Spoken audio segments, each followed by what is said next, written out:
Bapak, Ibu, Saudara-saudari yang terkasih dalam Tuhan. Nama saya Stisa dari Oikos Go Family. Saya bersyukur boleh diberi kesempatan untuk sharing sedikit tentang suatu hal yang memberkati saya. Semoga ini juga bisa menjadi berkat bagi Bapak, Ibu, Saudara sekalian. Sharing kali ini diambil dari salah satu sermon Pastor Rick Warren yang pernah saya dengar. Saya mau sharing tentang, sudahkah kita menyadari betapa Tuhan mengasihi kita? Apa buktinya Tuhan mengasihi kita? Yang pertama, kita masih ada sampai hari ini dan kita bisa diselamatkan, kita bisa mengenal Tuhan. Wah, itu suatu bukti yang jelas banget betapa Tuhan mengasihi kita.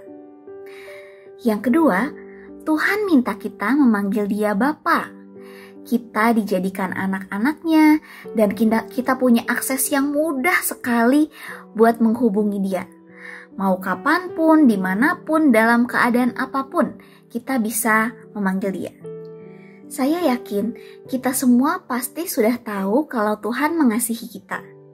Tapi sudah belum ya kita benar-benar menyadarinya di dalam hati? Seringkali kita masih banyak kekhawatiran karena kita lupa betapa Tuhan mengasihi kita. Sekarang, apa tandanya kalau kita sudah sadar Tuhan mengasihi kita? Yang pertama, kalau kita sadar, kita ingat Tuhan mengasihi kita tidak akan lagi berfokus sama apa kata orang dan berfokus sama penerimaan dari orang lain. Kalau kita sadar betapa Tuhan sudah mengasihi dan menerima kita sepenuhnya, kita nggak perlu lagi mengejar prestasi, kejar jabatan, kejar penghargaan atau kepopuleran supaya kita bisa merasa berharga. Kalau Tuhan, segala Tuhan, penguasa alam semesta ini sudah menerima kita, sayang sama kita apa adanya. Nah, seberapa penting lagi sih apa kata orang buat hidup kita? Yang kedua, apa tandanya? Kita sudah menyadari kalau Tuhan mengasihi kita, yaitu kalau kita bisa dengan leluasa menyampaikan kebutuhan atau isi hati kita sama Tuhan. Tuhan kan minta kita memanggil Dia Bapa. Kalau kita minta sesuatu atau cerita sesuatu sama ayah kita, apa mungkin kita pakai proposal dulu? Kita pakai susunan kata yang baku, yang indah-indah dulu, enggak kan ya? Kita langsung minta aja, kita langsung ngomong aja sama Tuhan, sama Bapak kita. Begitu juga kalau kita sama Tuhan. Tuhan mau kita leluasa, kita bisa ngobrol, kita bisa perlu apa kita bisa minta, kita ngerasain apa kita bisa cerita sama Tuhan. Seperti Bapak dengan anaknya.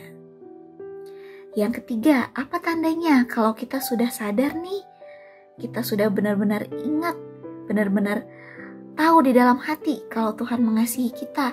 Yang ketiga, kalau kita bisa punya kedamaian dan ketenangan meskipun ada hal-hal yang gak bisa kita pahami. Kadang kan ada hal-hal yang kita gak bisa ngerti. Kenapa ya terjadi begini? Kenapa ya akhirnya begini? Karena memang pemahaman kita sebagai manusia terbatas. Tapi kalau kita benar-benar menyadari Tuhan mengasihi kita, meskipun kita nggak ngerti kenapa begini begitu terjadi, tapi kita bisa tetap tenang karena kita percaya Tuhan yang pegang hidup kita dan Dia selalu punya hal-hal yang baik untuk kita. Jadi, ayo kita coba ingat-ingat lagi, seberapa besarnya Tuhan mengasihi kita. Kadang, bukti kasih Tuhan itu nggak selalu harus yang hal-hal yang wah, yang fantastis atau mujizat-mujizat yang besar. Justru dari hal-hal kecil sehari-hari, kadang kita bisa tahu Tuhan sayang sama kita. Nah, jadi saya juga yakin Bapak, Ibu, Saudara sekalian pasti punya pengalamannya masing-masing bersama dengan Tuhan yang membuktikan betapa Tuhan sayang sama setiap kita. Jangan lupakan itu, supaya kita terus ingat, kita terus sadar bahwa Tuhan mengasihi kita. Demikianlah sharing hari ini. Semoga bisa menjadi berkat untuk kita semua. Terima kasih, Tuhan Yesus memberkati.